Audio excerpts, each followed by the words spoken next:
Welcome to Tatyova Birds. As far as opening hand goes, I love it. Man, if we had just one, do we want to keep on this one? Oh, that's so bad. We've got, if we hit just one land that's cultivating the Soul Ring. No, we can't do that. I can't do that. All right, let's go to mulligan. I hate it. I really wanted to do that. Okay, we'll keep on this one. This is good. We got Murmuring Mystic, which is the new card from Ravnica. So yes, we're going to keep on this one. Nature's Lore, we'll put that on top. Oh man, I was like 60-40 on keeping that hand. And I don't know why. That was a really bad hand to keep, but I was like, oh man, if we just hit the forest, we're good to go. Let's go ahead and get down Flooded Strand. Yeah, that's fine. Yeah, we'll get down, actually, Terramorphic Expanse. I think I like that a little bit better. Let's get down Terramorphic Expanse. Let's go ahead and crack that. And then we'll grab a blue source off of that. Have an island come into play. And then we'll go and pass the turn to our opponent. But yes, welcome to Tatyova Birds. Hope you're excited to get some good bird tribal going today. We are playing Tatyova. Whenever a land enters the battlefield under your control, you gain 1 life and you draw a card. Playing gets Atraxa, Praetors Voice. Flying, Vigilance, Death Touch, and Lifelink. Then at the beginning of your instep, proliferate. Draw back into Birds of Paradise. That's pretty nice. Let's get down Flooded Strand. Yeah, I like that. And let's go and go for Nature's Lore. Yeah, let's go and crack Flooded Strand. Let's go and grab Tropical Island. Let's go for Nature's Lore. Let's get down Breeding Pool. And this comes into play, but yeah, put onto the battlefield. I'm still going to go and grab Breeding Pool. We're going to go and shock this one in, simply just because we can... we get some pretty good life gain going with Tatyova, so and plus we're at 27. So playing against Atraxa, Flying, Vigilance, Death Touch, and Lifelink. Then at the beginning of your instep, proliferate. Now our opponent did miss their colored source with Reliquary Tower, so at least it's going to keep Atraxa off for a turn. That's one of the downsides of playing 4-color commander, is that if you don't hit all your colored sources, then you kind of get stuck like that. Now at this point right now, we do have 4 mana. Yeah, we need to get down Metallic Mimic if possible. So let's go for Metallic Mimic. Let's go and get the forest down. That's going to leave up Counterspell too. Let's go for Metallic Mimic. Let's name Bird. Always feels good. And then anything else, no, we're going to go and pass turn to our opponent. Because we do have Murmuring Mystic in the hand, like I mentioned earlier. Whenever we cast an instant or sorcery spell, create a 1/1 blue bird illusion creature token with flying. So it's going to work out really well with Metallic Mimic. So hopefully we can at least get this down and use Counterspell on something to get some pretty good birds going. But yes, if you haven't seen this deck before, why Bird Tribal? I just wanted to highlight that pretty much anything is possible with Tatyova when you're drawing cards and off of your land drops, or for any land hitting the battlefield on your side. I mean, it can be silly sometimes. So hopefully, unfortunately, we don't have a land right now. And that's kind of why I got that Metallic Mimic. I was hoping that we could... get a land for Tatyova before we got her down. Typically, if you're playing a land commander, you always want to have some sort of land drop to make once you get your commander down. Rapid Hybrid. Okay.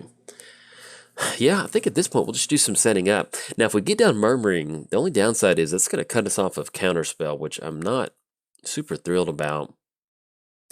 So I think at this point right now, let's just go and pass the turn. We have Reed Stalker. We have our bird hiding in the reeds, so these allies are going to be coming across, and Reed Stalker will jump out from the creek and scare them. So we could definitely go for that line of play, and it'll be a 3/4. So let's do that. It also puts us on line for Counterspell if we need to counter something. But let's see what they're tapping out for. There's going to be 4. If they're going for any sort of like land spell, search library for lands card, I'll definitely catch that with a Counterspell real quick. Okay, opponent will tap out for Atraxa. At this point right now, do we want to go for Counterspell on that? That does put us online for Rapid, and we can also use Rapid again next turn.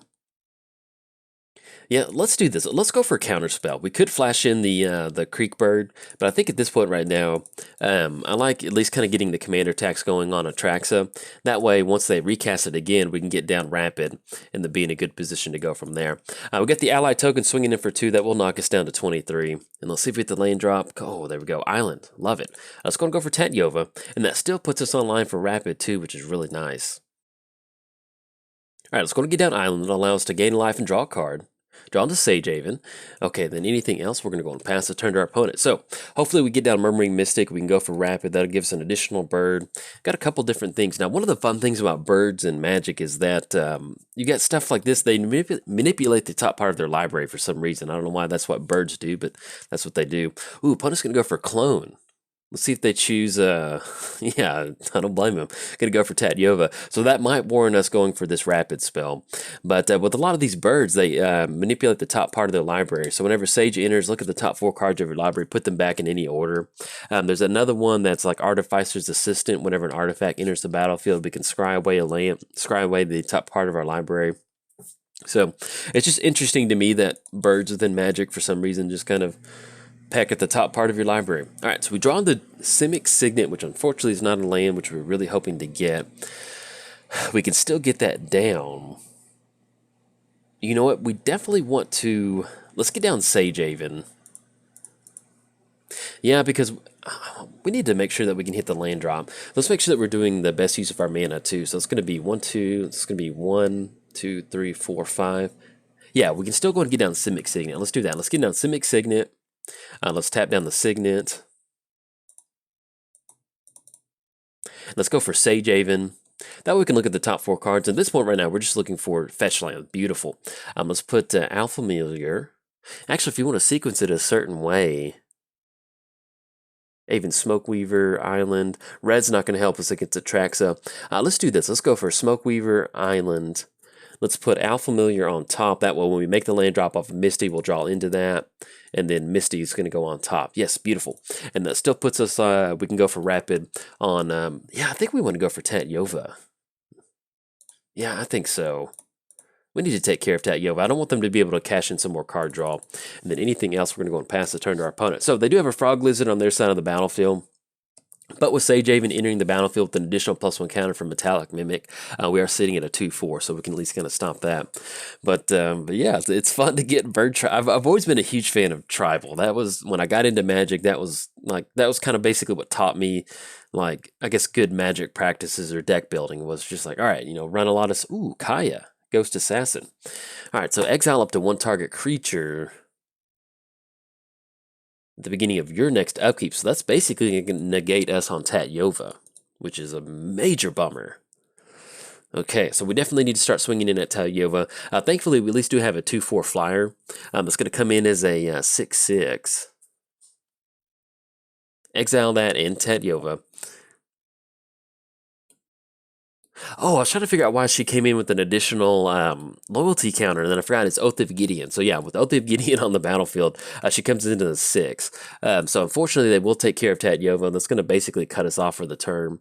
But we'll be able to start swinging in with Sagehaven, and then if we flash in Aven Reedstalker, we can kind of get some of that going. It's always a bummer whenever Tatyova gets exiled, but she's one of those commanders that you definitely have to deal with once she does hit the battlefield. So as you can tell, that's why we had to target that clone with the Frog Lizard. Okay, no swinging from our opponent, and then we're going to draw into Misty. Let's go and get down Misty. And let's go and swing in Sagehaven. Yeah, I like that. Let's go and swing in Sagehaven. Knock her down to 4. And then let's go and get down. That's going to be 1, 2, 3, 4, 5, 6, 7, 8. Let's go and get down Murmuring Mystic. That way we can still flash in Aven Reedstalker too. Unfortunately, we don't have any instant or sorcery spells at this point right now to take advantage of that. But we can at least get it down and then slowly start generating those birds. And then the cool thing is, I think we get Tatyova back at the beginning. Yeah, at the of your next. So we'll get Tatyova back. And what we can do is we can still cash in a card draw, which is going to be good off of that Misty Rainforest. Unfortunately, we're going to miss out on the Owl. Poor Owl. I was excited to get him on the battlefield. But if they go for another Kaya activation, what we can do is at least kind of in response to that, go for the Misty Crack, get the card draw, and that way Ghost Assassin takes Tatyova in some dark alleyway. But yeah, I love Kaya. If you haven't played with Kaya, I think I had her in the Church of Athos at some point. I don't know if she's still in there. I love this Planeswalker. Really good. Each opponent did. I mean, there's just some really nice modes on it. You don't have that ultimate to work towards, so she's just really kind of like this hired help kind of Planeswalker.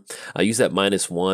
And that kind of does make a difference in certain games, at least in 1 versus 1. Each opponent discards a card and you draw a card. Okay, let's go for this. Let's go for the Misty Rainforest Crack. We'll see if our opponent does have some spot removal. They'll be able to negate the Tatyova card draw if they do. All right, looks like they don't. Let's go ahead and get down. I think at this point, let's just go ahead and grab. It doesn't matter. We'll just go and grab a forest. That'll allow us to draw a card. Let's see what we draw into first. Because depending on what we draw into, we may want to hold on to it with this discard spell. Because we can flash it in, but we'll see what we want to do. Ooh, Sword of Feast and Famine. We do want that. That sounds really good in this matchup. Okay, and that also gives us some good protection from Kaya. So unfortunately, the Creek Bird is going to have to stay and go into the graveyard. Sorry, buddy. I was looking. There's just some times to where this is what makes Magic so fun is when you like. I forgot what game I was playing, but flashing in Aven Reedstalker just to catch some sort of like little like token or something like it. It's just because your opponent's sitting there just like, really, Aven Reedstalker, okay.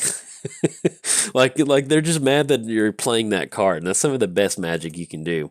All right, so we do have Sword of Feast and Famine in the hand. Thankfully, with Sword of Feast and Famine, that's going to be a really good option for us, especially that we do have flying, because we can get down Sword of Feast and Famine onto one of our creatures. Probably go for Sage Haven, because that's going to allow us to at least swing in. Now, the only downside is that we have to deal combat damage to a player to get that trigger to untap. But depending on what we draw into, we'll kind of see exactly what we want to go for. But at least that's going to allow us to get some good protection. All right, opponent will be able to go for Proliferate. And they'll see we draw into Sky Shroud. Ooh, okay. Yeah, I'm liking this. That still puts us online for Kaya, but what we can do is if we want to protect Tatyova, we can get Sword of Feast and Famine back over there on Tatyova to protect her. So the total mana we need to take advantage of Sword of Feast and Famine is going to be 5 total mana. So we're looking at 1, 2, 3, 4, 5, 6, 7, 8. So we don't have enough to go for Sky Shroud Claim and equip Sword of Feast and Famine. But we can do Sky Shroud Claim on the back end. Yeah, let's go and get down Sword of Feast and Famine. I like going for that. No, excuse me. Sky Shroud Claim puts them on the battlefield. They're not tapped, so we can go for Sky Shroud Claim. Yeah, that's going to work out perfectly. Excuse me. That'll allow us to draw 2-card draw. Yeah, and it took me a second to read that, and I was like, oh, yeah. So that will give us a 1/1 bird token, which is just nice. Comes in with additional counter. Oh, look at this. It's just beautiful. Get those 2 forests onto the battlefield. Gain 1 life, draw a card. Ooh, Cyclonic Rift. And then River. Okay.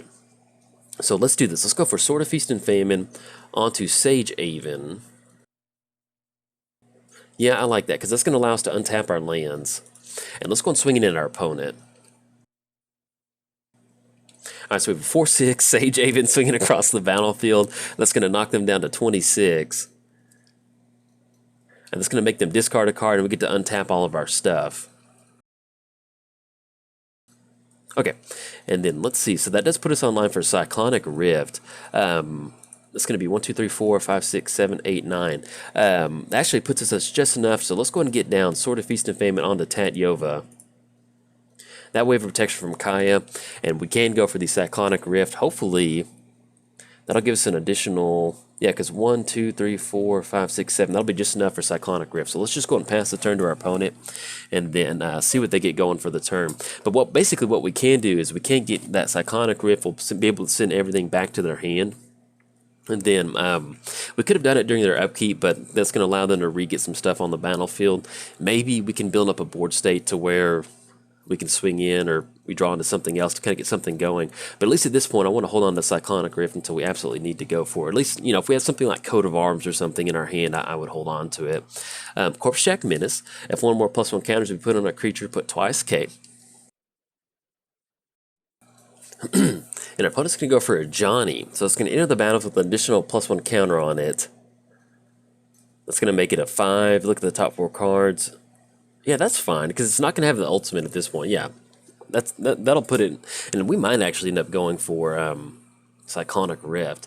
Yeah, because if they end up putting the +3/1 counters on there, each opponent discards a card. And that... Sorry, River Hopi, but... So that bird always makes me laugh, because it's just... That's a magic card. That river bird. But yeah, so we get down, opponent's going to go for the Kaya activation, gets it down to basically just 1 loyalty, and that puts a Johnny at them either going for the look at the top 4 cards of your library, or going for the +1 with the +1 counter. So if they go for the +1 counters, they've got enough stuff on the board to where I don't mind bouncing it back, and then, oh yeah, that's exactly what we're going to get going.